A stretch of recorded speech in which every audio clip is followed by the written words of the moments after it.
Welcome to more Dark Souls 2 with me, Oni Black Mage. I'm currently working my way through Drangleic Castle, working onward and upward. I just beat the nameless usurper, whose identity I'm pretty sure is the cleric lady from Majula, who we first met in the Tower of Flames. All of my equipment is broken, having dropped down into the giant acid pool. But I'm still continuing forward. When I make it to a bonfire next, which it's been a while, and I'm pretty sure something must be around here. There's got to be a hidden wall. There was a message that warned of a hidden wall ahead, so there's got to be a hidden path somewhere around here. And I'm just doing my best to stay alive until I can find that, get out of here and repair my equipment.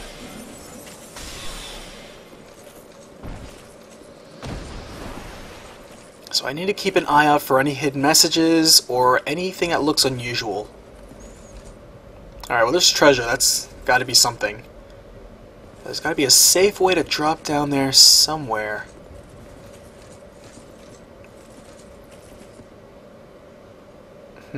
Actually, you know what? The message did say to check left. And then down, so... left of here, maybe? Probably this left. Yep, there we go, ladder. Perfect. Alright, so... maybe there's a hidden path around here.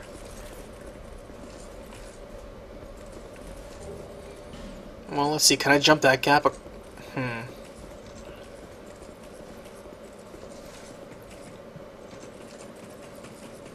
Somewhere around here there's a hidden path. That didn't seem very hidden. That ladder was pretty obvious.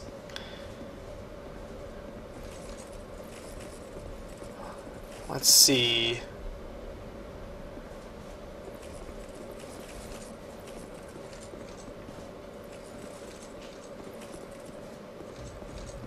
okay, she looks definitely like a queen. I'm not gonna step too further into that. It's not helpful. It's gotta be back here somewhere.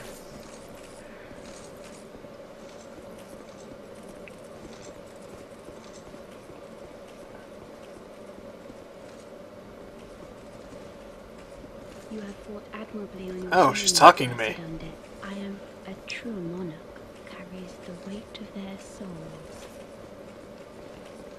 The last king of this land. Well, if a true monarch is weighed by their souls, I think I'm winning in that battle. I should obviously be the next ruler. Not that this is a land that I really want. His people, and when the undead were born, cursed, he found more strength to face them, but in the end, the true throne. Visit Vendrick. we have no. Okay, so apparently Vendrick is another person vying for the throne, so I'm apparently vying for the throne? Was that my motivation? I thought my motivation was to get rid of the curse that I have. Okay, so clearly there is a boss here. And they say try pyromancy, which is fine by me. I have plenty of that.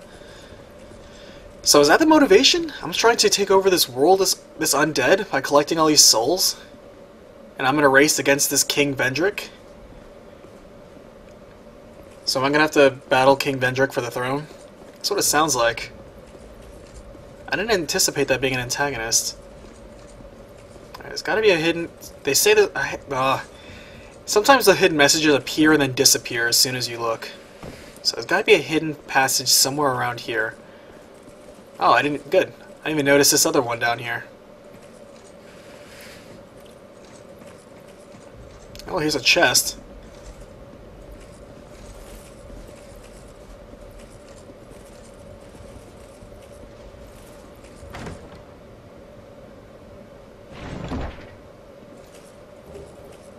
Well, I'm sure that's useful for somebody. If that's an archer build, then that sounds like a really good bow. Oh, that was a useless move. Alright, well, somewhere around here there's a hidden wall. I've been trying a lot of these walls. Oh, wait, I see. Right there to the left. Yeah, okay, I'm looking right now. All these doors have trimmings. But there's a section of the wall, like up ahead, that doesn't have trimming. I can't jump that. But maybe this other one over here. Yep, there we go. One of these walls was not like the other, and oh my gosh, blessed bonfire. Okay, plan of action is pretty simple. I'm going to redo my spells towards Pyromancy, get ready for this next boss, and repair my equipment in Majula. So I'm going to cut back ahead to there. Okay, and I'm back. And immediately these archers, I forgot that they spawn right here in this area, but no problem. I'm fully charged, fully repaired, and ready to take on the next boss. A message earlier warned to use Pyromancy, so I definitely have my best Pyromancy in hand. I believe I had an extra fire seed, so I leveled that up too. So I'm walking around with a max plus 10 Pyromancy glove, so no worries.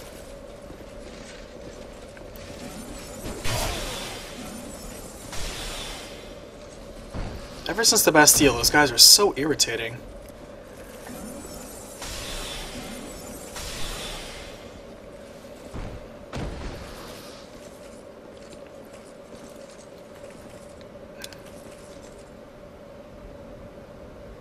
No. Friend ahead. I don't know if I call this lady a friend, frankly. She's telling me to compete with this King Vendrick, who's also looking to rule this land by amassing souls and battling undead, which is exactly what I'm doing, incidentally. Try fire, try lightning. I got plenty of both. Alright, let's go lead off with some Flame Swath. Whoa, 2 Dragonriders? Oh wait, one of them is up top as an archer. Okay, well let's remove the range support first. Okay, I missed. Let's get a little closer. And there we go. Wow. One hit KO. That thing only had 15, like almost 1500 hit points? That's actually pretty weak.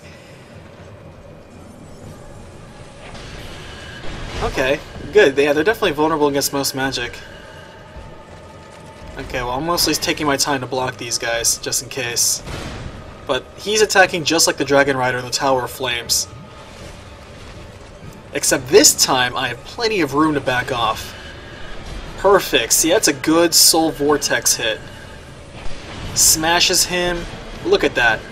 He can only take apparently a couple of those. Perfect. Wow. That was easy. My character's breathing hard like he worked hard. If I didn't miss with my first Flame Swath, I wonder if I would have taken that second one out as easily as well. But thank you. Let me take a bow there.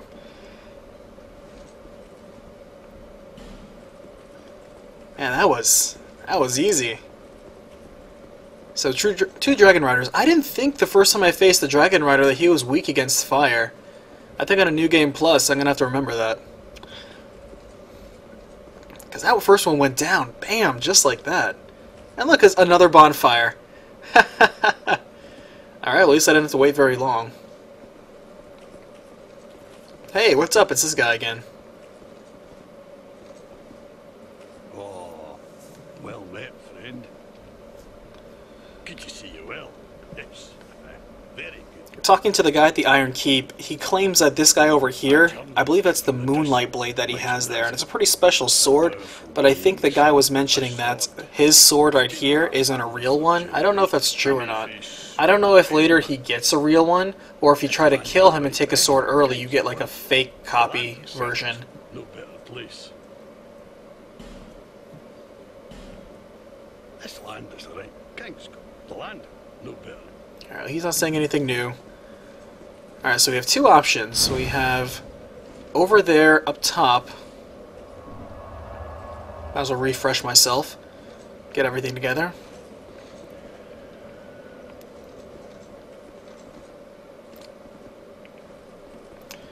And we have two options. We have up top and we have down below. Keep moving.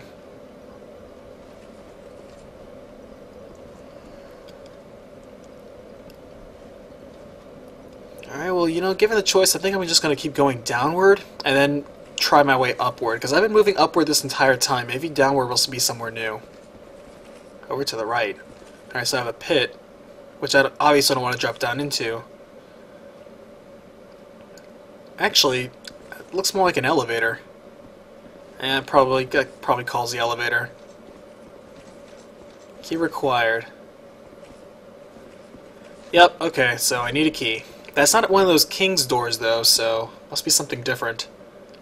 And a ladder going upwards. Looks like I'm going upward anyway.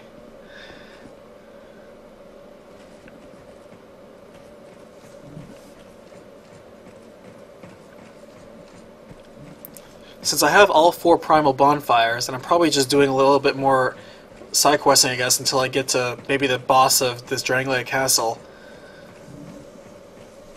I believe what I'm going to do next is continue working on the other side projects I'm doing. I still have a few recapitations that are half done, and I need to finish them up and post them.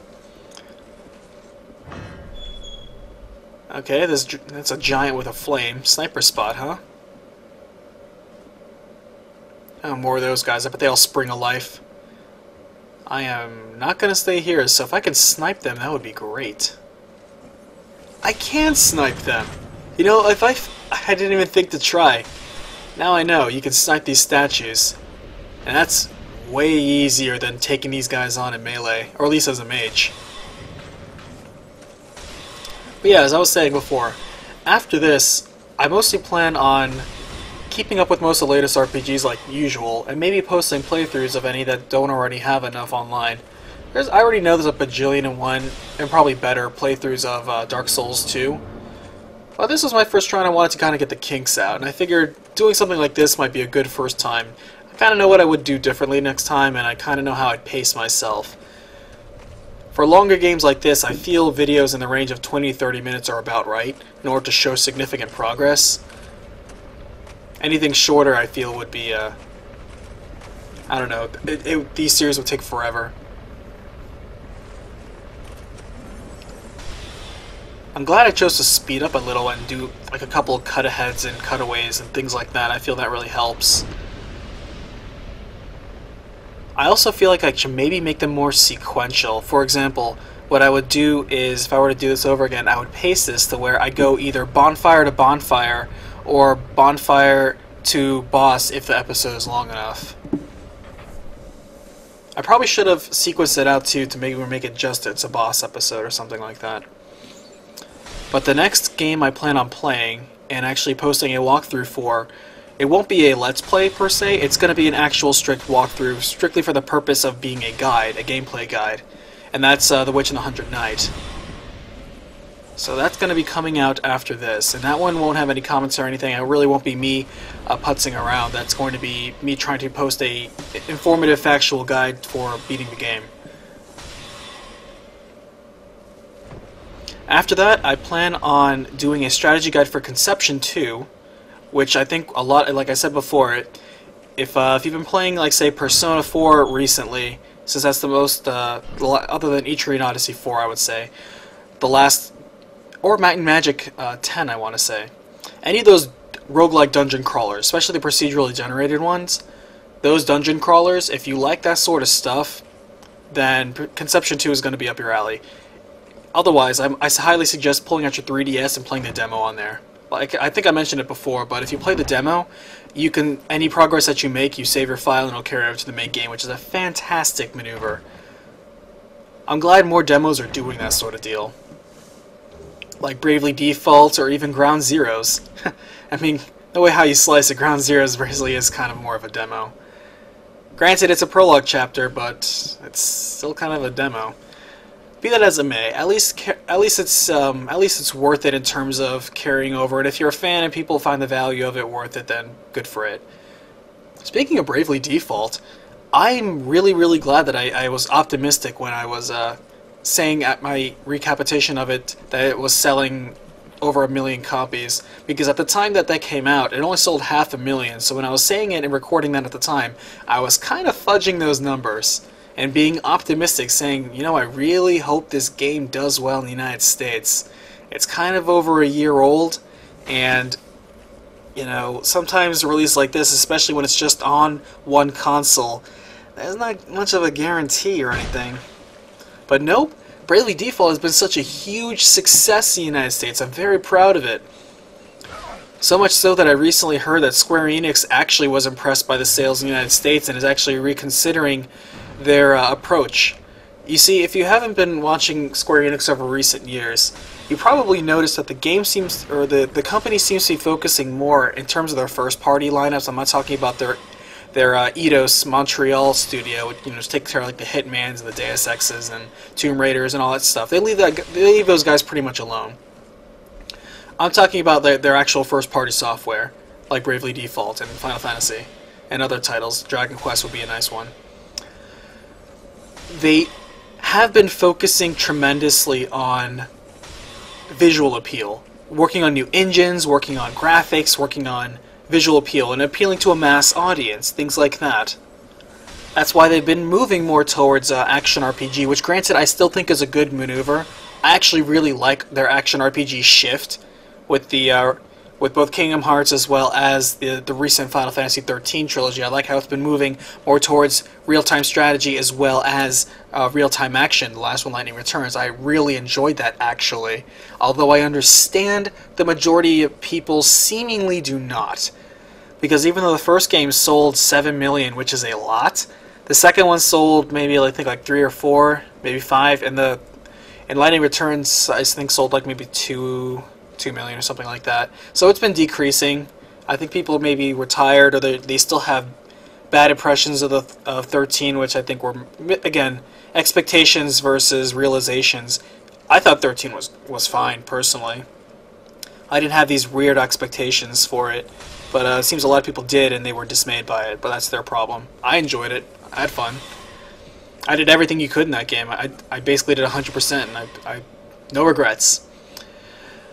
It's actually it's a good game that was just sloppily told narratively, and they chose to focus their cutscenes on these large visual appeal sort of actiony scenes where lots of stuff is happening and it's very chaotic and very shaky, which is kind of a waste because you really should be using your cutscene to improve the story or the drama, which isn't what they really necessarily did.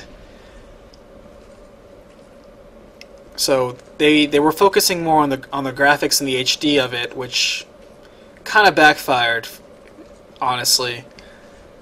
But what Bravely Default proved was, again, through writing, although, and as much as I love the game, anybody who's played it knows, like Chapter 6 and 7 and 8, you know, the whole parallel universe Groundhog's Day-ism, it's like, that could have been done maybe a little bit more interestingly. At least you didn't have to do all the side stuff, so like that section was only as long or short as you wanted it to be.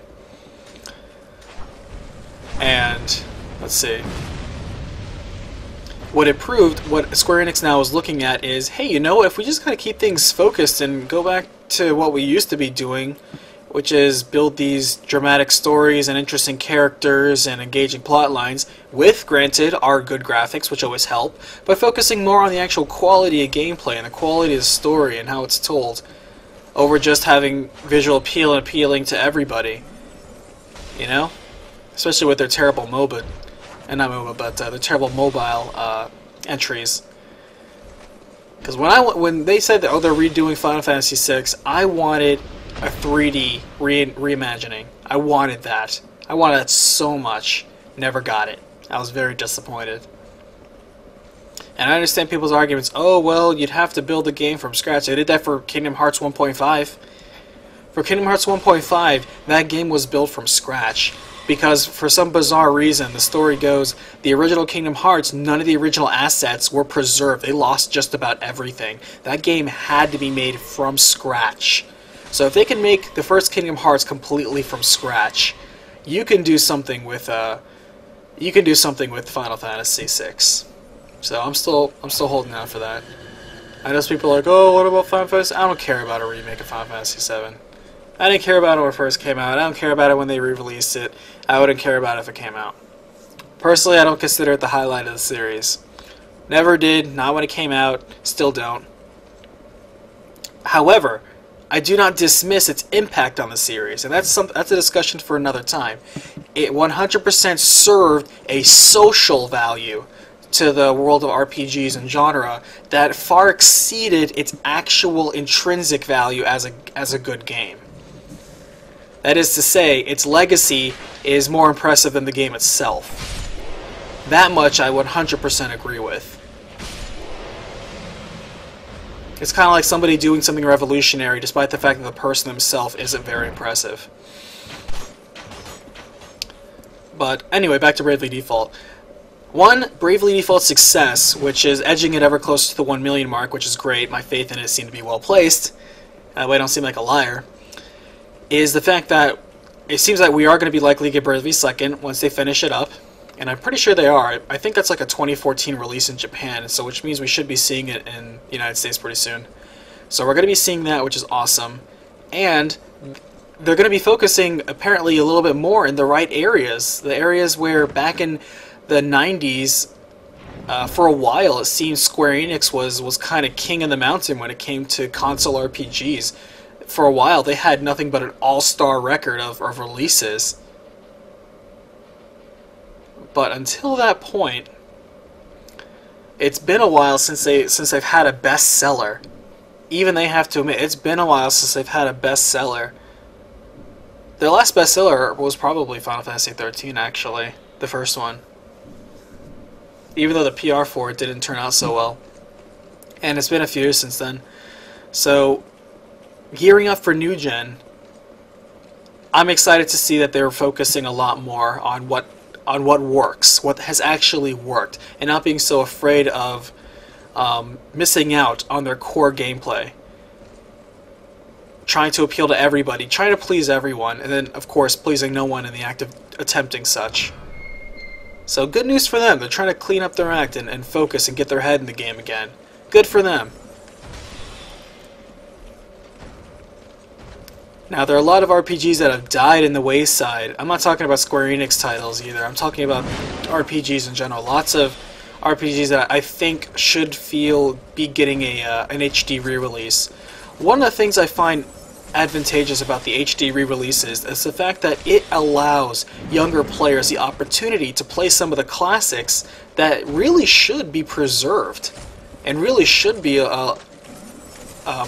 exposed and gain a lot more appeal because they deserve to have a legacy and not be forgotten with the generations. There are plenty of them out there. Because, as everybody knows, as most gamers have, there's so many games right now that having a backlog is not uncommon. In fact, having a backlog of a few dozen games is not uncommon. Having games without even playing them in your library is not unheard of. So when we have that many games and not enough time to play them all, of course, you can't expect any gamer, especially new gamers or younger ones, and this is, by the way, if you're an older gamer, you know, you guys need to be a little bit more patient with the younger guys, because it's not their fault they have so many titles and not enough time, especially money, to go through all of them. So the fact that they haven't played a game you consider an invaluable experience isn't necessarily their fault. They're pretty time constrained as is. We're all time constrained. They're no different. So lay off a little bit. I see some people be unnecessarily harsh towards the younger gamers, and that's just a bad impression, honestly. Leave them alone. Let them want to play. If the classic game was worth its salt and really is not just you looking through nostalgia goggles, then it'll speak for itself. Don't worry about it. That's why HD re-releases of gaming classics are fantastic. Like I like how they had the Metal Gear Solid HD collection of all the games. That was great. They had the Silent Hill, like 1, 2, and 3 re-release. That's fantastic. That was probably the best of the series. The Resident Evil Anthology, where they had all 6 games in one. That's awesome. And the HD re-releases of them. That's great. They had the Kingdom Hearts 1.5 remix. Excellent. They had the Devil May Cry HD re-release. You know, great job. All these are certainly games that if for no other reason than to put them in a time capsule, which is an injustice to a game. A game doesn't belong in a time capsule. A classic game belongs in a game console, being played by somebody enthusiastically for the first time. And this allows people to do that without having to let them worry about older gameplay mechanisms, and allowing a chance to update not only the graphics but some of the gameplay. There have been many new features added to HD re-releases that are good polish-ups for frequent complaints that they've had. Or perhaps allow new versions like the Final Fantasy X, X-2. Back in the day, we didn't really have DLC, although DLC has been around since the 1980s. You could actually dial a phone number, and through your phone cable connected to your game console, and to your game console would be sent a little bit of like extra downloadable content. That was the early 1980s downloadable content that existed, and Sega were one of the first people that did that. I think it was like the Sega Channel, and the Sega originally had like a little phone jack in the back of it where you could download games to. That's how it was. So DLC isn't technically something new. It just wasn't as abused as it is recently. But anyway, games like that, Final Fantasy X, X-2, what's awesome about those is, back then, if you had a game and then wanted to release a special version of it, then and actually came out 1.5, they had like a special edition version of that. An international version of those games were released that had extra content, extra characters, extra adventures, extra side bosses, a lot of extra stuff, expansion stuff, but it was released as a separate game and usually not outside the country. So HD re-releases allow us to get there and come back with that, and that's fantastic. And you know what? I'm actually going to stop here because I actually ran full circle, which means I'm going to cash in these souls that I have. Thank you so much for listening to me talk nostalgically a little bit, and we're going to pick it up next time with more Dark Souls 2. So again, thanks for watching. Please leave a like and subscribe, share, and I'll catch you guys next time. Bye.